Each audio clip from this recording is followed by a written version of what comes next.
안녕하십니까. 부동산 파헤치기 부파입니다. 지난 시간에는 도봉구 창동지역 12개 단지에 대한 20평대 가격 비교와 분석을 해봤고요. 오늘은 30평대에 대한 실거래 가격 비교와 분석, 그리고 앞으로의 전망을 해보겠습니다. 구독과 좋아요 부탁드리고요. 오늘 영상 출발하겠습니다. 오늘 30평대 가격 비교를 해볼 도봉구 창동 12개 단지를 보면 첫 번째 단지는 창동 동화 32평입니다. 지난 88년 12월에 준공을 했고요. 600세대입니다. 두 번째는 북한산 아이파크 33평입니다. 지난 2004년 7월에 준공을 했고요. 2061세대 대단지입니다. 세 번째 단지는 창동 쌍용 32평이고요. 지난 97년 2월에 준공을 했고 1352세대 적지 않은 단지 규모입니다. 네 번째는 동화청솔 32평이고요. 지난 97년 3월에 준공한 1981세대 2000세대 가까운 대단지입니다. 다섯 번째 단지는 삼성레미안 32평이고요. 지난 92년 7월에 준공을 했고 1668세대 여기도 대단지입니다. 여섯 번째는 금호 어울림 34평이고요.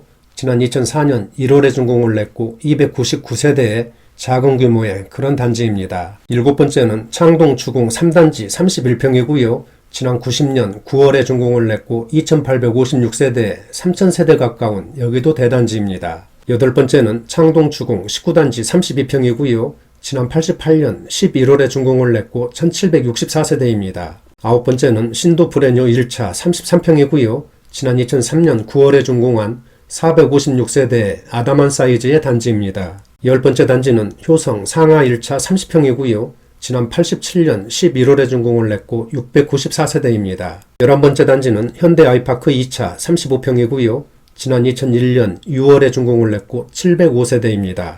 마지막 12번째 단지는 동아그린 32평이고요. 지난 96년 11월에 준공을 했고 449세대입니다. 가격 비교 전에 참고사항을 말씀드리면 비교 평형을 보면 20평대는 지난 시간에 설명을 드렸고요.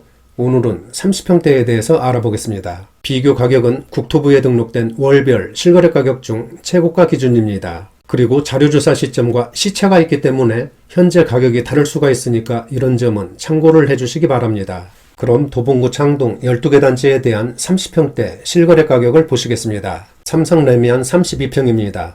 삼성레미안은 창동역 W역세권에 초등학교와 중학교가 인접한 학세권 단지입니다. 32평은 지난 10월까지는 7억 원대에서 거래를 보이다가 지난 11월에는 8억 원대로 상승을 했고 얼마 전 12월에는 8억 6천만 원 거래로 기존의 신고가를 한 달 만에 갈아치우는 강한 상승세를 보였습니다. 또한 현재 호가는 9억 5천만 원까지 높게 올라와 있는 그런 상태고요. 전세가는 5억 원 내외로 형성되고 있습니다. 그리고 작년 한 해 동안 무려 31%가 급등한 2억 원이 상승했습니다. 다음은 북한산 아이파크 33평입니다. 2000세대가 넘는 대단지이고요. 작년에는 8억 원대에서 안정적인 거래를 보였고 지난 11월에 8억 9천만 원 거래가 현재까지는 최고가입니다. 그리고 호가는 최고가보다도 훨씬 높게 그렇게 올라와 있고요. 전세가는 6억 원 정도에 나와 있습니다. 북한산 아이파크 33평은 작년에 1억 2천만 원이 상승했습니다.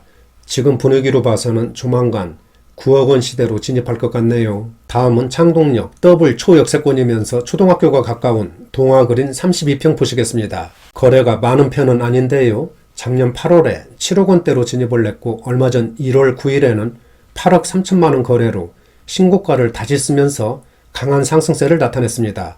현재 호가도 9억 원 내외로 형성되어 있고 전세가는 5억 원 수준입니다. 그리고 작년 1월에 비해서는 1억 7,500만 원이 상승했습니다. 다음은 창동 쌍용 32평입니다. 작년 11월에 8억 9,700만 원 거래로 최고가를 기록하면서 급상승세를 이어가고 있습니다. 또한 현재 호가는 10억 원 수준에 올라와 있고요. 10억 클럽 진입을 눈앞에 두고 있습니다. 전세가는 5억 5천만 원 정도에 올라와 있고요. 동화 청솔 32평 보시겠습니다. 창동역 W역세권이고 2000세대 가까운 대단지입니다. 작년 8월에 9억 원대로 올라섰고 지난 연말에는 9억 9,900만 원에 거래되면서 신고가를 한 달 만에 갈아치웠습니다. 또한 현재 호가도 11억 5천만 원 내외로 강하게 형성되어 있고요. 전세가는 5억 5천만 원 정도에 나와 있습니다. 그리고 작년에는 1억 8천만 원이 상승했습니다. 다음은 효성 상하 1차 30평입니다. 여기도 세대수가 많지 않기 때문에 거래가 활발한 그런 편은 아닌데요. 작년 7월부터 11월까지는 거래가 없었고 지난 12월에 7억 5천만 원 거래로 최고가를 한 단계 높였습니다. 현재 호가는 9억 원까지 높게 올라와 있는 그런 상태고요. 전세가는 4억 3천만 원 수준에 형성되고 있습니다. 작년에는 1억 8,500만 원이 상승했습니다. 다음은 창동역 더블 역세권인 동아 32평 보시겠습니다. 작년 하반기까지는 8억 원대에서 거래를 보이다가 얼마 전 1월 15일에는 9억 3천만 원 거래로 최고가를 기록하면서 상승세를 이어가고 있습니다. 현재 호가도 11억 원 대외로 아주 높게 형성되어 있고요. 아마도 조만간 10억 클럽에 진입할 것으로 그렇게 예상이 됩니다. 전세가는 4억 3천만 원 수준에 나와 있습니다. 신도 브레뉴 1차 33평입니다. 초등학교가 인접한 단지이고요. 작년 12월에 8억 9,500만 원 거래로 신고가를 경신했습니다. 현재 호가도 최고가보다도 훨씬 높은 11억 원까지 아주 강하게 올라와 있습니다. 그리고 전세가는 5억 5천만 원 정도에 형성되고 있습니다. 신도 브레뉴 1차 33평은 작년 한 해 동안 31%가 급등을 해서 무려 2억 1,600만 원이 상승했습니다. 다음은 창동 주공 3단지 31평입니다. 창동역 더블 역세권이면서 3,000세대 가까운 대단지입니다. 작년 하반기에는 거래가 한산한 그런 모습을 보였고요. 지난 12월에 8억 7천만 원 거래로 최고가를 한 단계 끌어올렸습니다. 또한 현재 호가도 10억 원 내외로 높게 올라와 있고요. 전세가는 4억 원 수준에 나와 있습니다. 그리고 작년에는 2억 원이 올랐습니다. 상승률은 30%입니다. 금호 어울림 34평 보시겠습니다. 작년 9월에 8억 1,500만 원 거래로 신고가를 기록했고요. 현재도 최고가 수준에서 거래되고 있습니다. 현재 호가는 9억 5천만 원까지 강하게 형성되어 있고요. 전세가는 5억 5천만 원 내외로 올라와 있습니다. 그리고 작년에는 1억 1천만 원이 상승했네요. 다음은 창동 현대 2차 35평입니다. 작년 12월에 8억 5천만 원에 거래되면서 최고가를 한 달 만에 갈아치웠고요. 현재 호가는 9억 5천만 원, 그리고 전세가는 5억 5천만 원 내외로 형성되고 있습니다. 그리고 작년에는 2억 원이 상승했습니다. 창동 주공 19단지 32평 보시겠습니다.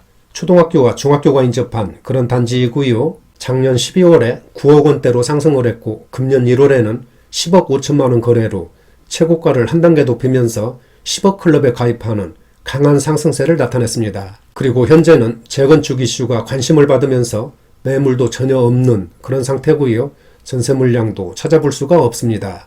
지금까지 2회에 걸쳐서 도봉구 창동 12개 단지에 대한 20평대와 30평대 실거래 가격을 알아봤는데요. 모든 단지들이 작년에 급등세를 보였고 특히 지난 11월부터는 대부분 단지들이 거래가 됐다 하면 신고가를 갈아치우는 강한 상승세를 보이고 있습니다. 또한 창동에서도 재건축 기대감 등으로 주공 19단지 32평이 10억 원 시대를 열면서 상승세를 주도하고 있는 그런 모습입니다. 이처럼 창동 지역은 구축 단지들에 대한 재건축 바람이 불고 있고 창동역 역세권 개발과 아레나 사업, 그리고 상계 창동 신경제 중심지 개발, GTX C노선 등 굵직한 그런 호재들이 대기하고 있어서 매수세가 꾸준히 유입되고 있는 그런 상황입니다. 이와 더불어 창동 지역 단지들은 아직 30평대까지도 대부분 단지들이 9억 원 밑에서 가격이 형성되고 있습니다. 따라서 가격에 대한 부담이 상대적으로 적고 대출 규제 등 정부 정책에서도 어느 정도 자유로울 수 있기 때문에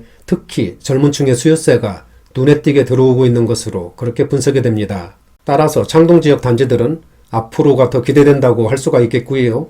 단기적으로 소폭의 등락은 있겠지만 중장기적으로 보면 꾸준하고 안정적인 우상향 곡선을 그릴 것으로 그렇게 조심스럽게 전망을 해봅니다. 하지만 지금은 부동산 시장이 매우 혼란스러운 그런 시기인 만큼 매매에 있어서는 시장 상황과 정부의 부동산 정책 등을 면밀히 모니터링 하시면서 접근하시기를 당부드립니다. 오늘은 여기서 마치고요. 다음 시간에 뵙겠습니다. 구독과 좋아요 부탁드립니다. 감사합니다.